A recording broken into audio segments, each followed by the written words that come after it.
युती संपल्याची भाषा करत शिवसेना पक्षप्रमुख उद्धव ठाकरेंनी थेट भाजपवर हल्लाबोल करत जल्लीकट्टूच्या बैलाप्रमाणे आपल्याला उधळलेल्या बैलाला वेसण घालायचंय असा घणाघात केला।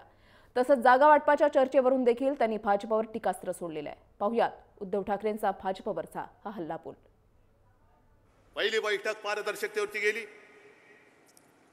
दुसऱ्या बैठकीमध्ये 114 जागा। हा शिवसेनेचा अपमान नाही। हा जो काही इकडे शिवसैनिक बसलेले आणि त्याच्या या सगळ्या त्यागाचं आणि मेहनतीचं मी वर्णन केल्यानंतर शिवसेनेकडे 114 जागा मागता। ही 25 वर्ष आमची सडल्यानंतर आज मी आपल्या शिवसेनेच्या नवीन वाटचालीची घोषणा करतोय। सोबत देणार आहात? माझी तयारी निखाऱ्यावरती चालण्याची आहे। तुमची तयारी आहे? मला माझ्या सोबत निखाऱ्यावरनं चालणारे सैनिक पाहिजेत, असतं इथले निखारे नको आहे।